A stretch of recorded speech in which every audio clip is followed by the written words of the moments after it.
Better not be. Not in my house. Fuck you, Michael. Go away. I'm paying that turd $150 an hour to fuck my wife in my own bed? Michael, go away. No, I'm sorry, bro. She said you had an arrangement. You and I are gonna have an arrangement. I'm gonna arrange your fucking funeral. I'm really sorry, bro. I'll comp the session. I promise. You are dead, man. Fuck. Dead. Come here. Ah! Fuck, man. Hey, you! Stop it! What's up, man? Get out of my way. Michael, calm down. What the fuck is going on? Nothing happened. It was a misunderstanding. She fucked a prick in my bed. Bullshitting. It wasn't like that. You in? Fuck it, I'm in. Let's roll. Let's get this motherfucker. Just don't kill him! Yahoo! What are you, blind? I'm red hot, baby! Right here! Hit me! What are you waiting for? The light don't get any greener. I ain't going once. I ain't going twice. Sold to the guy with... His shrieks rip through Rolf like Nana's cabbage stew. Continue, yes? Right. Naz, you're on my team. Awesome! Very... Rolf chooses the strength of 10 leaky buckets, Ed Bowie. Ah, kick in the bucket, guys! Yo, Johnny, you're with me. Mama's gonna knock you out. Aha! You gotta pick me now! Rolf chooses the wood, yes? Oh, come on! It's a hunk of wood for crying out loud!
It will never not be funny. Anyway, what is going on, fellow YouTubers? This is Heath Nation 2465, and we're back with an actual episode, a tangible episode of the Berserk and Nasty podcast.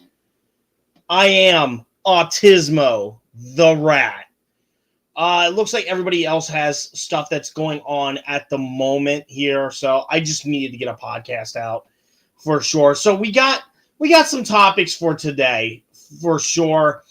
A lot of this stuff is like a couple weeks old, but it's prevalent to a lot of the stuff that's been happening in the real world. So with that being said, let us start with a story coming out from our boys on the other side of the wall. In Mexico! Worlds Collide is coming up this upcoming Saturday. Ooh, goody gumdrops. That'll be fun. I don't even know what the card looks like, honest to God. But we're on the topic of Mexico. This was posted on Thursday, May 15th. So, like a couple weeks ago. Now, I did not know anything about this story. Andy had slid this story across my desk with a video, which I'm not going to show here because it would be a violation of YouTube's terms of service. I don't think anyone would want to see anyone getting shot on a live stream. Let's be honest here. But here's the story. The popular Mexican TikToker Valeria Marquez shot and killed while live streaming from her beauty salon. This happened in Zapopan, Mexico. Valeria Marquez, a popular 23-year-old TikToker, was shot and killed Tuesday, so basically 2 days before this article came out, while live streaming from her beauty salon in Mexico. According to the Jalisco State Attorney General's office, it happened around 6:30 p.m. So I think she had gotten a gift from a random individual on stream based on the video that Andy sent me of the live stream as it happened. And then this part happens. A man arrived on a motorcycle at Blossom the Beauty Lounge and fatally shot her, which was fucking disturbing as shit. Marquez, who has nearly 200,000 followers on TikTok, collapsed on camera after she was reportedly shot in the chest and head. It was basically bam, bam. That's what the video detailed. It's violent. Moments later, a woman who was in the salon can be seen picking up her phone and stopping the stream. You can't really hear anything because it was muted like right before the shooting happened. Marquez was pronounced dead at the scene. She was basically dead like right as she got shot, honest to God. Meanwhile, the suspect fled and remains at large, according to authorities. The Attorney General's office is investigating the case under the Femicide Protocol, which is activated when a woman is presumed to have been murdered in a gender-related killing. Huh? I've never heard that term before. I mean, it is Mexico. Like, you could get any poor sap whacked for, like, pennies on the peso by a random hitman, especially with the cartel at large over there. And I remember Charles, me and Andy were talking about this in the Discord, and Charles was like, why does this matter? Why do people give a shit about this? Well, it does highlight a couple things. Number one, it happened in Mexico. It basically highlights the violent culture that goes around in that country. Like I just said, you could get any poor schmuck on the street to whack someone you don't like for cheap in Mexico without even getting caught. Oh, by the way, here she is right there, and this is like right before she got shot, in case you were wondering what she looked like. But it also highlights an issue that is starting to be more prevalent in this day and age of social media, and it's the dangers of IRL streaming. We've obviously heard the reports of all of Johnny Somali's bullshit that he was doing in South Korea. We know that Vitali is starting to do time because of all the shit that he did in the Philippines. You got all this stuff that happened with Antonio Brown and Aiden Ross. And there was another, Jack Doherty wrecking his car for being an absolute dumbass. Like, it's this reoccurring thing with IRL streamers. And I don't know much about this woman. She might have been the nicest person on the planet, judging by the looks of things. But she also could have been a bitch. I don't know. No one's deserving of that type of death. And that's when you do IRL streams, you have to be very careful of your surroundings. And you have to be cognizant of your place as a public figure, because a lot of eyeballs are on you. And whatever you do publicly is eventually going to lead back. There was a rapper, I remember. He was like a famous rapper. I don't think it was Juice WRLD. I don't think it was Tentacion. It was someone else that was big. He got murdered during a TikTok stream because he was showing off some packages that he had got from fans, and he didn't think to not zoom in on his address. Get the beads! Get the fucking beads, Bob! Not the beads! You gotta get these count. I think these count for something. I gotta get my fresh beads! Damn, it is Pride Month. I was so focused on other shit, I'm like, damn, it is Pride Month. Too real. But it's one of those things, like, me and a couple of my friends last week, they were doing IRL stuff. I was doing a lot of documentary material. And even in a situation like that, you gotta be careful of your surroundings. You gotta be careful of who's watching your streams, what you're doing out in public. You gotta make sure that you have your back covered, because you'll get a situation like this where woman is unsuspecting of anything, really. She gets this beautiful gift of a stuffed piggy. She looks genuinely happy when you go and look at the footage. And then out of nowhere, like several minutes, maybe an hour later, she just gets bop, bop, gets fucking whacked. You always got to be aware of your surroundings these days. Especially with the recent stories going around. Like, people, IRL streaming is becoming unpopular because of the aforementioned incidents that I talked about with Somali and Vitali and Jack Doherty's antics and all that. So, just make sure you watch what you're doing when you're going out in public like that. But anyway, R.I.P. to her. And speaking of another poor soul, Sabu, ECW legend, a hardcore legend, suicidal, homicidal, genocidal. He also passed away around the time of the story about the woman in Mexico. And this story is genuinely going to be hard for me to read. Because there's a lot, even 3 weeks later, there's still rumors and innuendo, as Bruce Pritchard always says, talking about this whole incident. This past weekend, or basically that weekend before, 3 weeks ago, the wrestling world mourned the sudden loss of ECW legend Sabu, who recently competed in his retirement match against Joey Janela in GCW, which is Game Changer Wrestling. Less than a month ago. Unfortunately, controversial information has since come to light with claims that made that Sabu's physical condition ahead of the aforementioned match embellished to add to the lore of Sabu.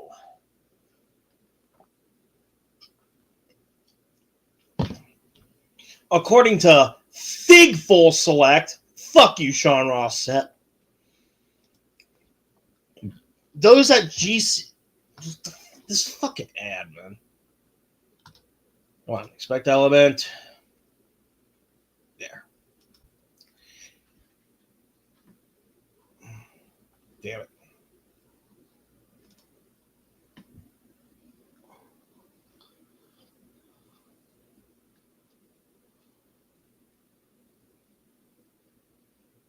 There we go.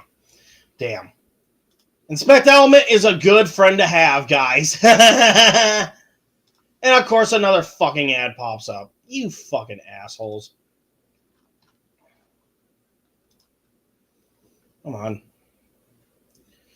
During an interview released shortly before Sabu's passing, Janela admitted giving kratom to the late wrestler, but that certain elements in the interview were embellished to add to the lore of Sabu, according to Figful Select. I'm not the biggest fan of theirs. Those at GCW have been frustrated, embarrassed, and humiliated by the interview, as some are now suggesting that the match or Sabu's usage of the drug could have contributed to his sudden passing. Okay, so reading between the lines here, there's more to the story than meets the eye. So Sabu is having this matchup against Joey Janela here, who, by the way, not the best wrestler in the world. He had like one good match that I liked. But other than that, he's a piece of shit in his own right. Like, you know you're bad when you get fired by AEW because of how much you botch your shit. Yeah, AEW fired him. That's how bad this guy is. And he's supposed to have this retirement match against Sabu. Sabu goes into the building saying that he looks like he's on a different planet. So he's barely mobile. He's sauntering about. He doesn't know where the fuck he is. So they give him this drug, kratom. Let's look up effects of kratom.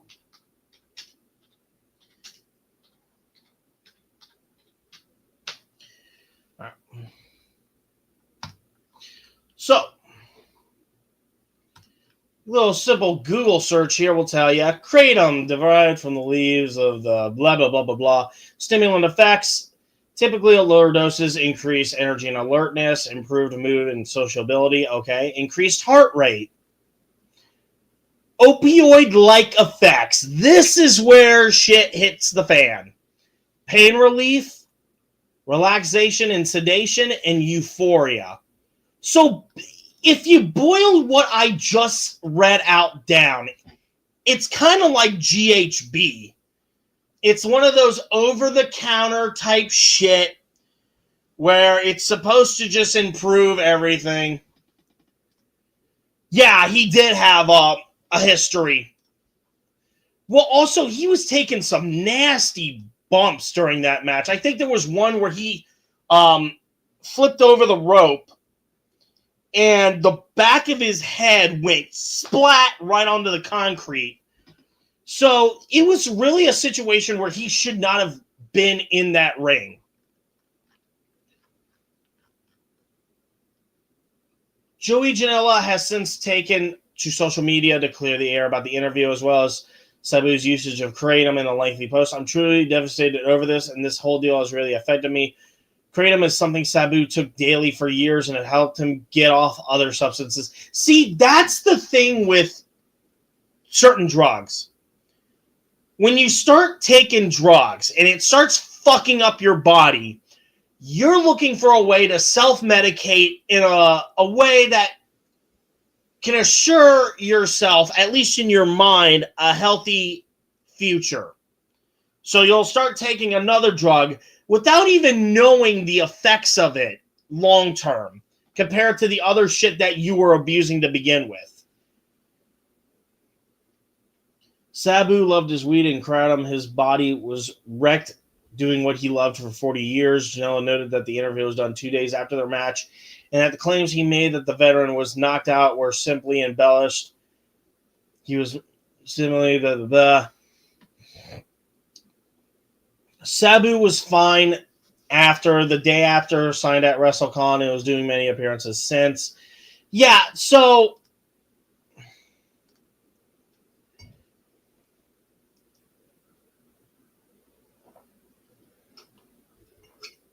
yeah, I agree, Dark. Methadone, if you don't know what the fuck you're doing with methadone, that shit will wreck your body for sure.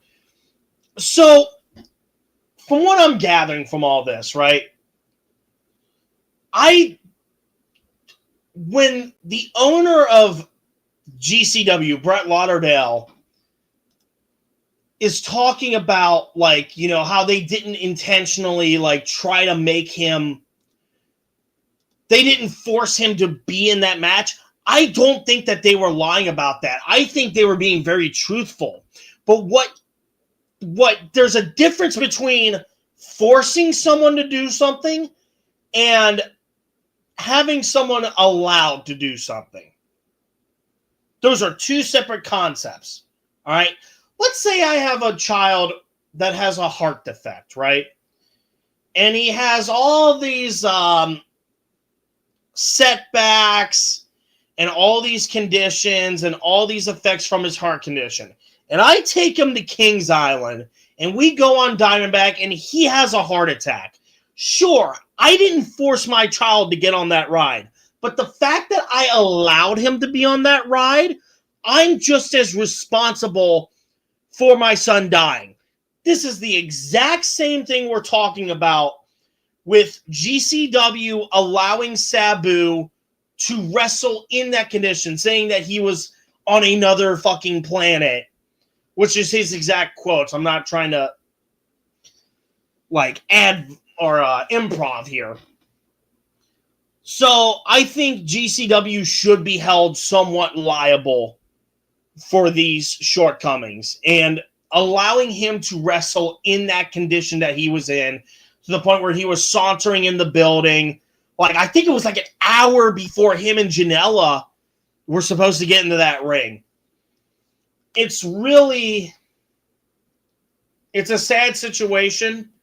Like I said, I don't think it was done on purpose, but the fact that there was negligence and he was allowed to be in that ring, I think GCW should be held liable to an extent.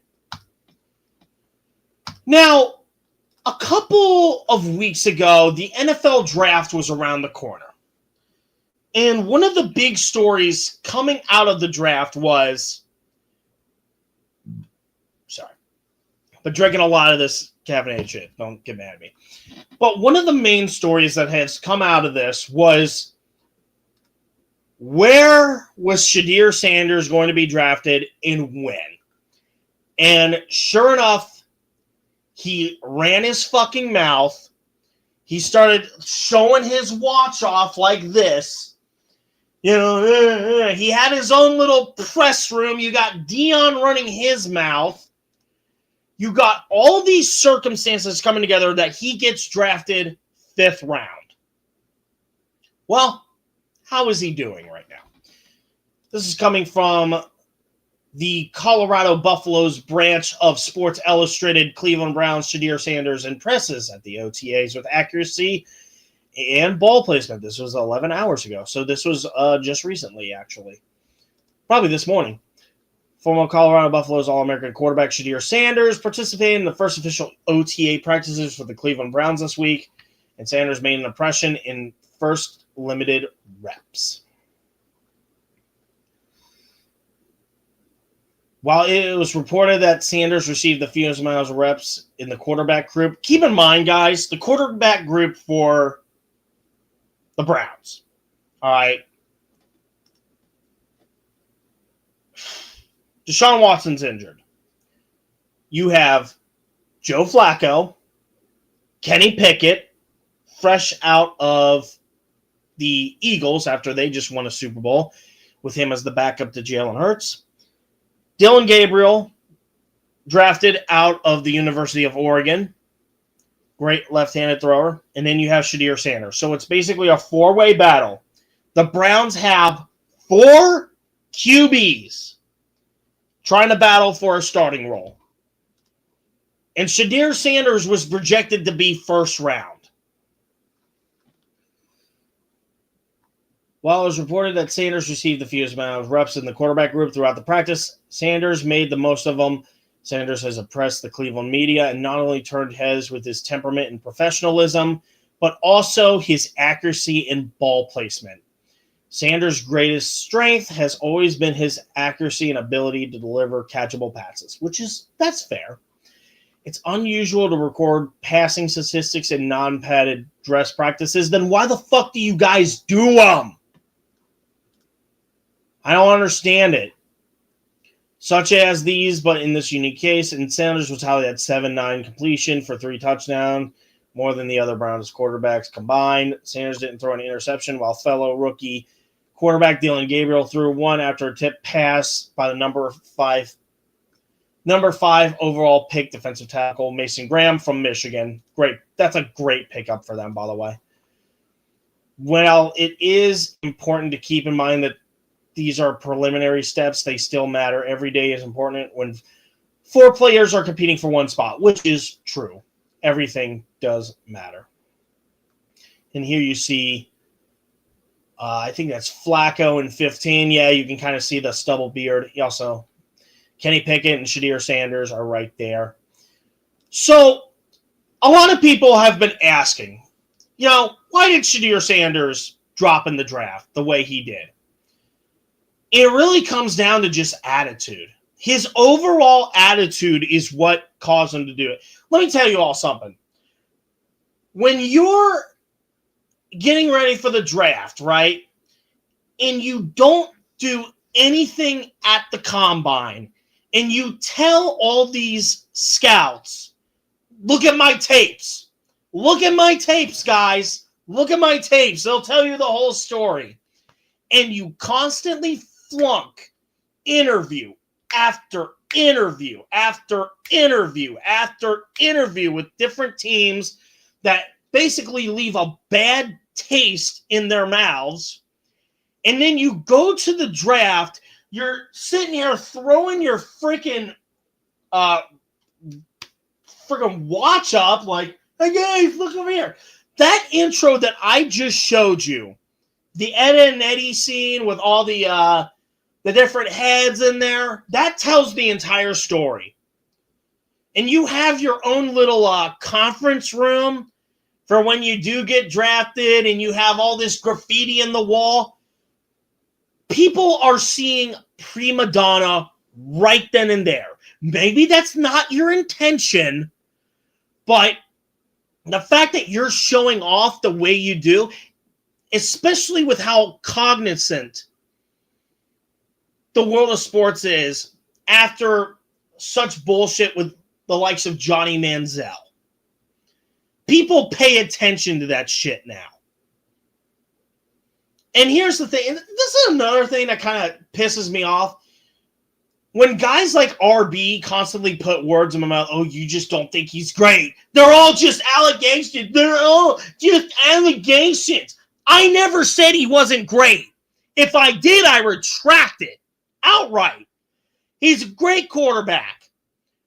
But he was not doing himself favors when he was sitting there showing off to everyone. Oh, look at my watch. Look at my watch. Oh, my father's Dion. Oh, guys, just look at my tapes and all that. I ain't going to do the combine. When you run your mouth the way that he did, teams take notice. Go back and watch when Sanders got drafted compared to when Dylan Gabriel was taken by the Browns. When the agents are over there speaking to him on the phone, they're like, yeah, you want to come over to Cleveland? They're all excited. I'm like, we're getting the best quarterback. Yeah, we're going to give you the deal of a lifetime right here. They're all clapping, smiling. When it gets to Shedeur Sanders, it's like,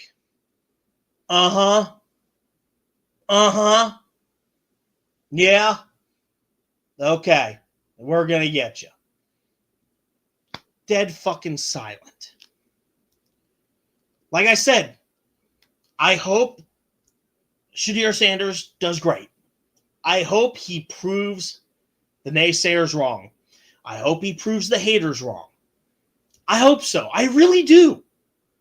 But when you sit there and you're kind of like the kid, kind of like Eddie in that scene from Ed and Eddie that I just showed, where he's sitting there, pick me, I'm red hot, baby. He starts running his mouth, and he doesn't even get picked on the team. That's basically Shedeur Sanders in a nutshell. Gimme never gets most of the time. Like I said, he's a great thrower, great accuracy. But people keep an eye on things. People watch things. People look at attitudes. And I know Charles brought, well, Baker Mayfield was drafted by the Browns after that whole bullshit. Like, you're right. He was. You know why he was drafted early? Was because nobody else wanted to be a quarterback for the Cleveland Browns at that point. Because they had just come off 1-15 and 0-16 seasons. Josh Allen didn't want to play for him. Nobody else wanted to play for him. They had no choice but to pick Baker Mayfield. So the only caveat to that could be explained away. With Shedeur Sanders, he just couldn't keep his mouth shut.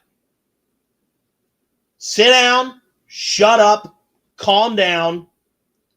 This is how this team is going to be run. If you don't like it, get the fuck out. Shedeur's is great. If Shedeur's is great, I know he's got that mentorship from Tom Brady. Good for him. I wish him nothing but the best. If he really is showing improvement, like here in this Sports Illustrated article, the temperament and professionalism, accuracy and ball placement, good. Great. Keep doing that. But let this be a cautionary tale of what happens when you run your mouth, you start showing off too close to the sun, and shit backfires on you. And now that we're talking about absolute shit, let's talk about another piece of shit right here. Let's talk about this fucking ass clown right here. His name is Mel Kiper. He only shows up one time a year, and it's the NFL draft. He only shows up that one time to give his take. Oh, this team would be great at having this player. This player would be great on this system. This is this player's strengths and weaknesses. And he is horseshit. He's gotten most of his predictions wrong. And the way that he reacted to Shedeur Sanders tanking the way he did was unbelievable. This is coming from This Justin Sport. Holy shit, that is such a great name. This video is pretty awesome. I highly recommend it for sure. But just listen to Mel Kiper over here when he rants about Shedeur dropping the way that he did due to his ego. Here. Boomer Esiason was not happy when he was a second round pick. Tom Brady was not happy. They dropped. How'd they turn out? And you know what? Nobody's arguing that can happen. Race, the NFL has been clueless for 50 years when it comes to evaluating quarterback. Clueless. Clueless, huh? It's funny. You know what? Oh, he's clueless about analyzing quarterbacks and all that.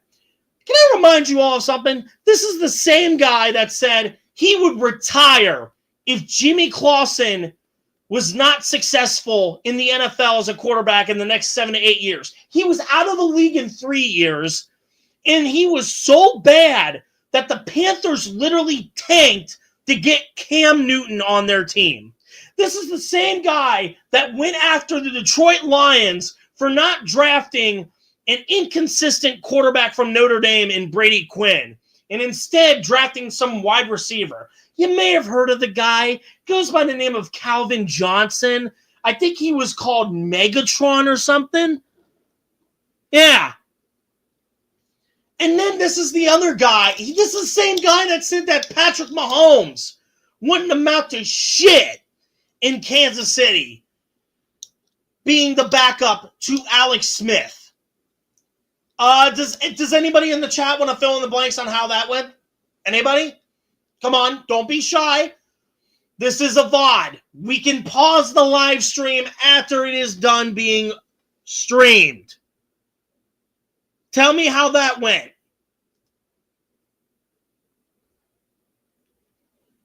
And this guy right here, he does cover a lot of it. He covers Vernon Goldson.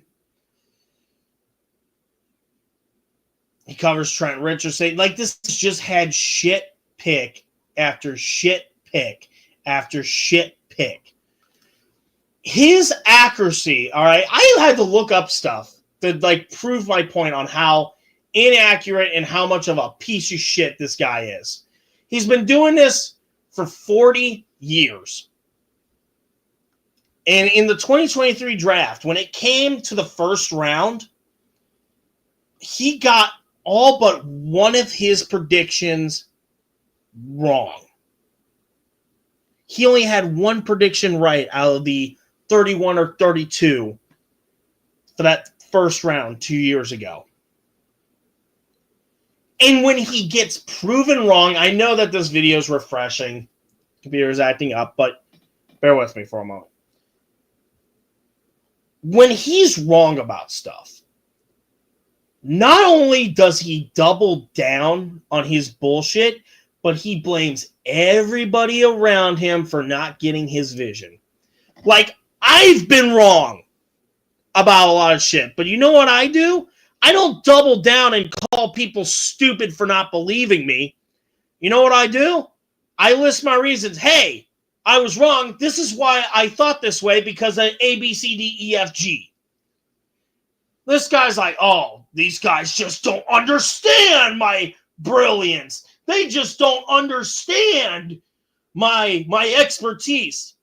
Well, motherfucker, if you had just stopped focusing so much on how to scout quarterbacks and actually do your research and read up on the specifics, like the individuals, Brady Quinn, who had barely any support system when he was the cornerback for Notre Dame. If you actually looked outside the box and said what you're seeing on a tape, you would be much more qualified. But no, ESPN wants you on that broadcast. So that way they can piggyback off your bullshit for quick dollars. That's all you are to them. A pig. Yeah, you even look like a pig.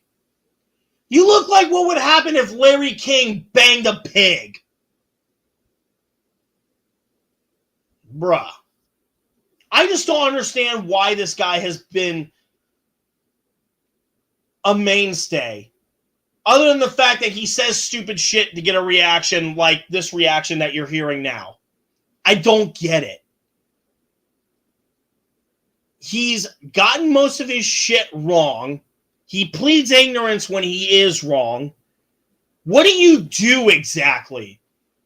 I don't see you anywhere else outside of the draft. Where are you when the NFL season starts and all your rookie quarterbacks that you masturbate to in your free time aren't there on the field? Where are you at with your opinion then? Where are you at in college when you're seeing the seniors move up to the pros and they're sitting there clanging and banging for those awards like the Heisman and even potential shots at bowl games? Where are you then? Where are you during the combine? Where are you during the playoffs? Where are you during the OTAs that we just mentioned? You only show up for the draft, and then you fuck off and play golf for the next year until ESPN pays you to come back and be an ignorant piece of shit. You're useless. Hell, this bowl that I just ate ramen out of has more use than you do in football. Ridiculous hack. Now let's talk about a hack pro wrestling company. Wow, what a segue. What a fucking segue. Double or Nothing was just this past Sunday. And a lot of people, I didn't watch it. I just watched highlights. Oh my goodness. Itchy. I watched a little bit of the highlights. And it looked like it had some bright spots here and there. I heard that Mercedes Moné, formerly known as Sasha Banks, actually had a decent match for once against Jamie Hayter. FTR defeated Daniel Garcia and Nigel McGuinness. I'm glad Nigel's back in, honest to God. Ricochet defeated Mark Briscoe in a stretcher match. I heard that was pretty good. Hurt Syndicate retained their AEW Tag Team Champions against the Sons of Texas. This match, I heard, started off good, but then ended off slow. Okada defeated Speedball to retain his Continental Championship. Toni Storm defeated Mina to retain her Women's World Championship, and then they made out afterwards, which was fucking hot, I'm not going to lie. And then the Anarchy in the Arena match. I saw highlights of this. Hell, man, it wasn't too bad. When they started playing Bodies by Drowning Pool while all the shit's going on around the arena, that was pretty funny. I'll admit, that was pretty good. Kenny Omega, Swerve, Willow Nightingale, and the Ops, which is basically Samoa Joe, Powerhouse Hobbs, and Shibata Bread defeated the Death Riders, John Moxley, Claudio, Marina Shafir, Wheeler Yuta, and the Young Cucks. And then we get this nothing trios match between Takeshita. I'm pronouncing them on purpose. Shut up. Josh Alexander and Kyle Fletcher defeating Adam Cole, O'Reilly, and Roderick Strong. And then Hangman Adam Page, much to my shock, defeated Will Ospreay to get a shot at Jon Moxley's AEW championship. All I have to say is, if they don't put the belt on Hangman, like Moxley's reign has been absolute dog water. If they don't give the belt to Adam Page, having the Cowboy get over in Texas, I think AEW is fucking done. that will be the absolute death blow. And they're just not going to be able to recover. They're basically swindling TNT in Turner Broadcasting for all that media right, because we know Tony Khan tried to get the company through sweat equity from his father, Shad, who runs the Jacksonville Jaguars. So, probably wins next year in England. Yeah, I would assume so, Dark. I would probably assume so. I wouldn't disagree with that. Well, while we're on the topic of England, let's talk European sports. Let's talk Champions League. Now, unfortunately, I was supposed to do a live watch party for this particular matchup between PSG and Inter Milan. And unfortunately, I couldn't because I went to a car meetup. If you guys were watching the stream on YouTube and Twitch yesterday, I did not expect PSG to just hand Inter Milan their ass on a platter with lasagna. I was not expecting this at all. I even said, I'm like, if PSG wins, they're going to have to fight balls to the wall against Inter Milan.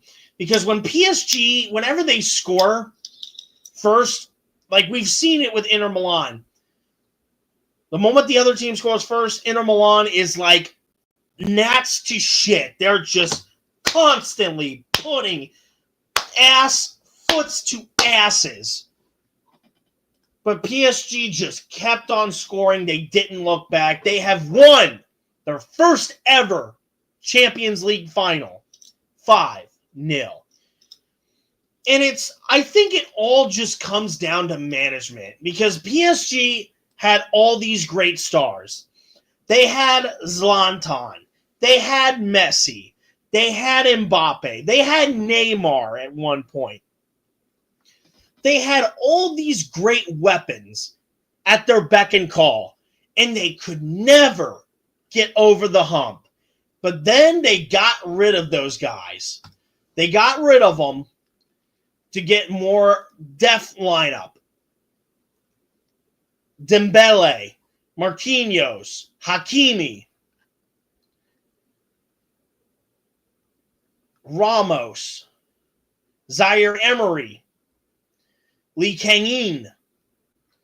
They finally got. Yeah, it was just, I haven't even seen the highlights yet. I have to look at them after this stream. But I think the big issue with PSG was the fact that they were allowing stardom to overshadow their depth. This is why Mbappe is getting destroyed in the media right now, because of the fact that he's just not a natural leader. He's not. He's kind of like LeBron in the early days. LeBron was not a natural leader until he had to work with Bosch and Dwayne Wade to become that leader. And even then, he's still starting to struggle a little bit on those fronts. Mbappe's the same way. They tried to bring in Neymar. They tried to bring in Zlatan. They tried to bring in Messi, like I said. And they tried to have those three spearhead the atmosphere and try to piggyback off their stardom to try to get easy victories, while not letting their depth shine through as needed. But now you've gotten rid of all those elements. You've gotten rid of the ego. You've gotten rid of that stardom authoritarian complex, and you let your players do their thing. This is the result right here. And for that, PSG has won their first Champions League. And that That team right there is going to be the most dangerous team going into the Club World Cup. Them getting an injury-prone Dembele was the best signing. Yeah, because they had to show that they didn't have to rely on already developed stars. They could just develop their own stars, you know? They can develop them their own way. Now, we're on to the other big news in terms of the soccer world. LAFC secures last Club World Cup berth in extra time thriller. This was a fun game to watch when I got home from that meetup. I loved this matchup. Denise Bouanga scored late in extra time, and LAFC dramatically secured the final spot in the FIFA Club World Cup. For those of you who don't know, there was a spot in the Club World Cup that was supposed to go to Lyon. The problem is Lyon is owned by the same guys that own another team that's qualified for the Club World Cup called Pachuca. Unfortunately, you can't be an owner and have two of your teams in the same tournament. It's a massive conflict of competition. So, Lyon had to vacate their spot, and Club America had to take on LAFC. LAFC were down. They gave up a penalty kick early until the 89th minute when Igor Jesus scored an absolute banger header in the 89th minute to clinch, to get a tie. And then Bouanga, with the help of another good Frenchman, Olivier Giroud, get a goal in extra time. And with that being said, LAFC are the third American team to be participating in the Club World Cup. They're going to be in with Flamengo, Esperance de Tunis, and Chelsea in Group D, the Club World Cup. LAFC, I think they have the best chance to go number one here. Maybe next to Flamengo. But LAFC, like Chelsea ain't going to do shit. Chelsea has been lackluster ever since they won the Champions League that year. And it's funny because Giroud was on Chelsea when they won that Champions League. It is funny how that works. So, here's the list right here. Group A, Palmeiras, Porto, Al Hilal, and Inter Milan, who also has Messi on their squad. That's Group A. Group B, PSG, Atletico Madrid, Botafogo, Seattle Sounders. This is the group of death right here. PSG, easily off their Champions League success. Botafogo are becoming absolute juggernauts. Seattle, all their games are going to be played in their home stadium. It's going to be a hassle to beat anybody in their hometown. And Atletico, they've been up and down. Group C, Bayern Munich, Auckland City, Boca Juniors, Benfica. Bayern Munich should win this easily. The second spot is up for grabs. Auckland City could be that second team. As long as they pace themselves and they can deal damage defensively, they have a shot. But I think it's going to come down to mostly Boca Juniors and Benfica. Group D, we already discussed. Group E, Inter Milan, they're going to be white hot after that. Honestly, this is like the runner-up for Group of Death because all four of these teams have their own claim to be the top two. Like the Euro Red Diamonds are horribly underrated. Monterrey is really good. River Plate is also really good. And Inter Milan, they're just runners-up for the Champions League. this would be the runner-up for Group of Death. This could really go either way. Now we have Group F, Fluminense, Borussia Dortmund, my boys from Germany, Ulsan HD, and Mamelodi Sundowns. Borussia Dortmund, my boys in the BVB. Let me see. Can I get the jersey? Can I get the jersey? I was wearing this damn thing during the meetup yesterday. Ah.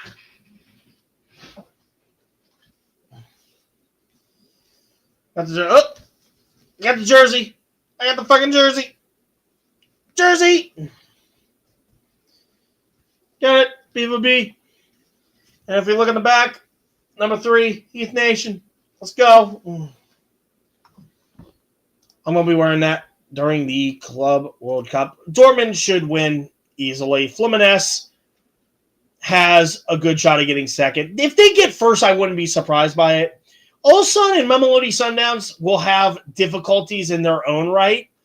I know Sundown are very explosive when it comes to their offense, and Ulsan has a tendency to be pretty well-rounded. So that could really come down to who's more explosive. Group G, Manchester City, Wydad AC, Al Ain. Where are they from? Oh, the United Arab Emirates. And Juventus. I don't really care about this one that much.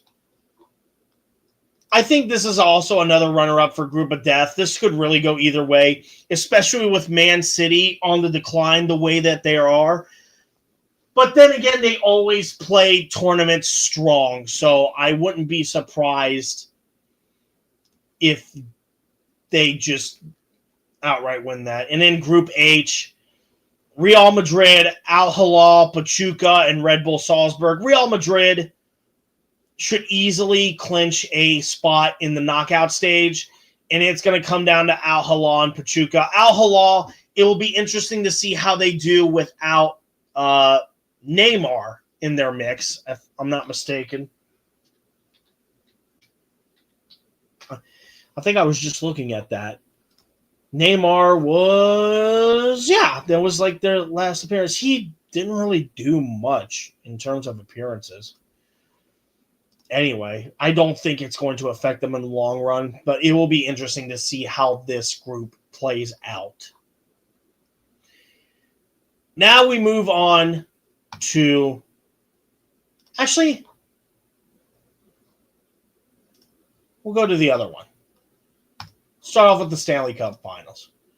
We'll start off with the Stanley Cup before we do the NBA finals, because this is going to be a rematch of last year's Stanley Cup between the defending champion, Florida Panthers, and the defending runner-up, Edmonton Oilers. It is a rematch from last year. Panthers were up 3-0. Oilers came back, tied the series, looking for the 3-0 sweep. First time in hockey history since, I think, 2010? Yeah, 2010, because the Flyers did it then. And the rosters from that era look practically the same, with a few additions to the list here. Especially for the Panthers. If we look over here, what the fuck is he? We got Brad Marchand from the Bruins. They added Seth Jones, who had a nasty spell when he was with the Chicago Blackhawks after being released by the Blue Jackets. If we look at the point spread right here, Sam Bennett has been leading the team in overall goals, whereas everybody else has practically done their part. If we look at the assists here, Barkov, Tkachuk, Rodriguez, Marchand, Luostarinen, Verhaeghe, they've all been spreading the puck around. The most physical on the team, of course, has been Sam Bennett. As we see, Bobrovsky, 12-5, 2.11 goals against average. He has 3 shutouts as well.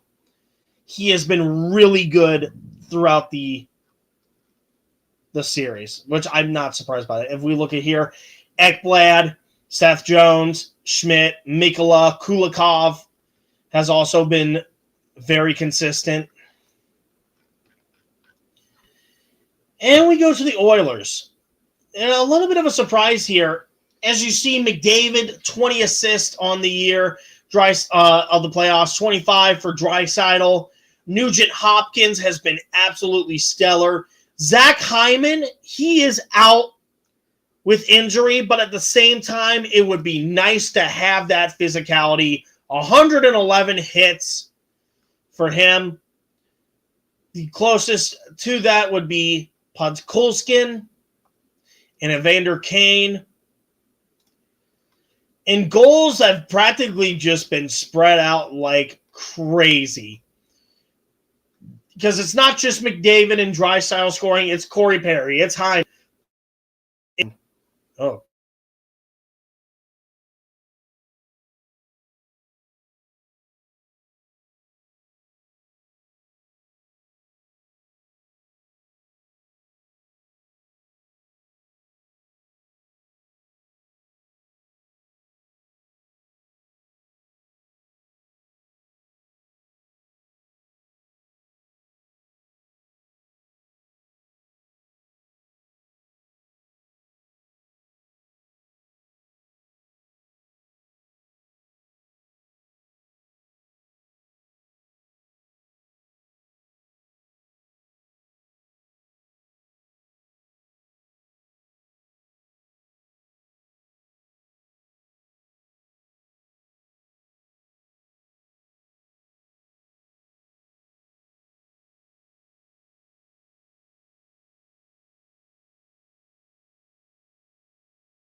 I think we're good.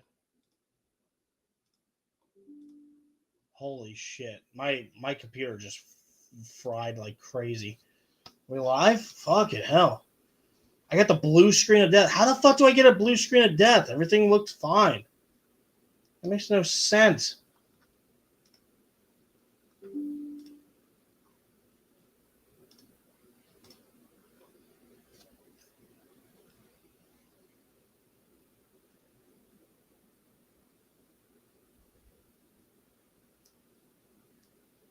Yeah, we're fine.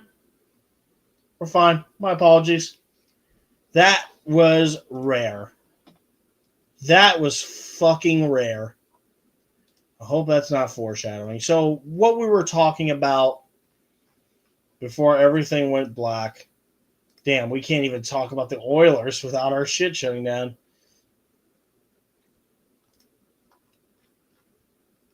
Bouchard has been great as well. Nurse, Kulak, Ekholm. I've barely heard his name a lot. Stuart Skinner has been doing pretty decent, actually. See, the 6'4" doesn't do it justice. I mean, he has been, especially in the series against Dallas, he has been lights out. So there is that. So looking at all these stats here, looking at the power play, looking at penalty kill, of course, it's going to come down to special teams. Both teams are practically even. It's going to come down to physicality and who can use their depth to their advantage. It's going to be a rematch of last year's finals. I say give me the Oilers in 6 because they've been hella physical. They were missing that element last year when they faced the Panthers for the first time around. I think Edmonton can actually do it this time. I think Edmonton will bring the cup back to Canada. Give me Edmonton in 6. So, final story for tonight, the NBA Finals. Indiana Pacers, Oklahoma City Thunder.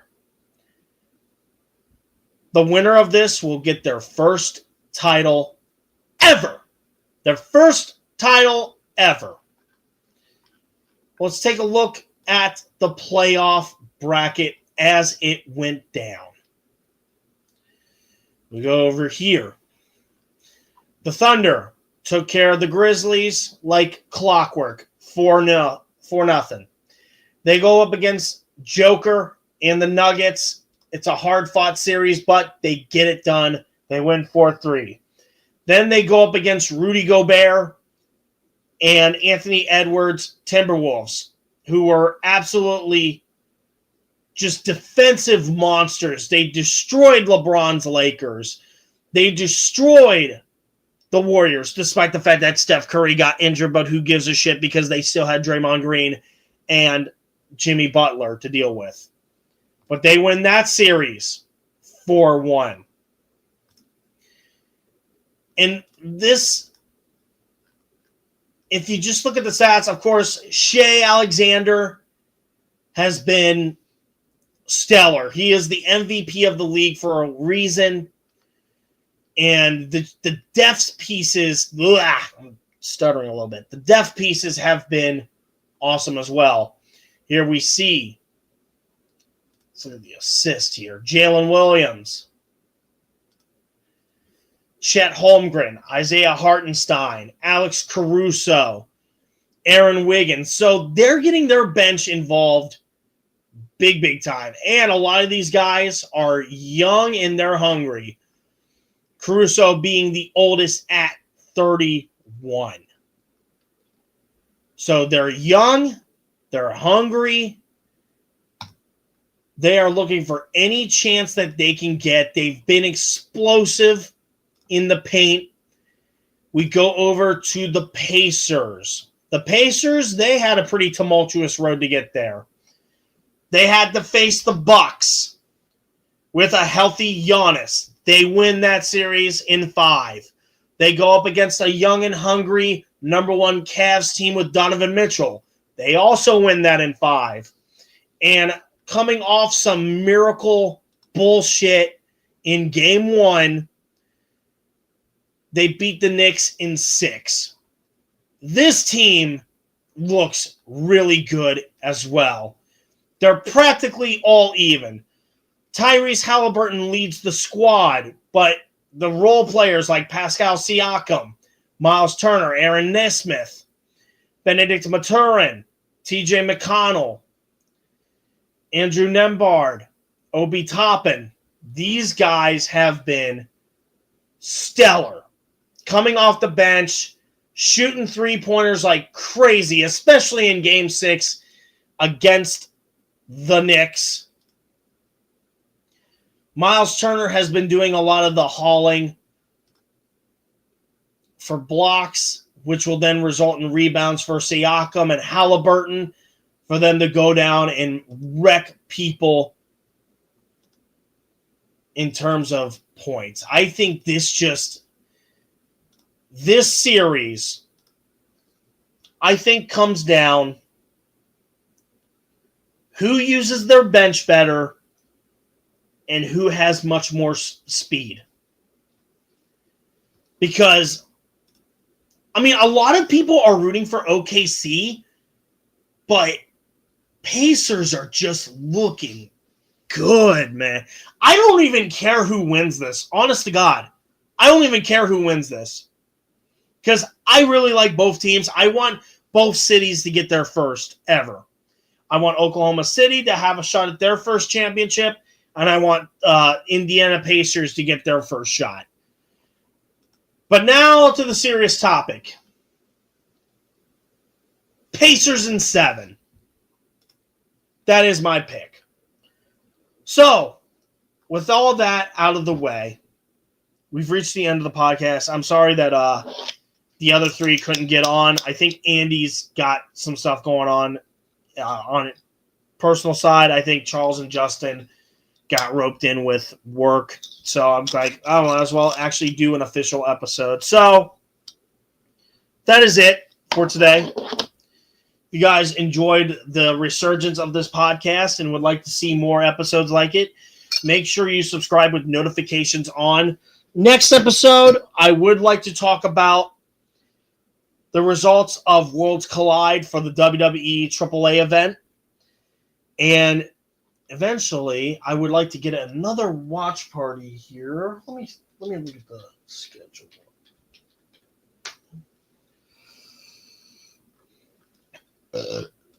I would like to get something down the line here. But, yeah. Until then, I'm just going to end it right here. Peace. Peace out.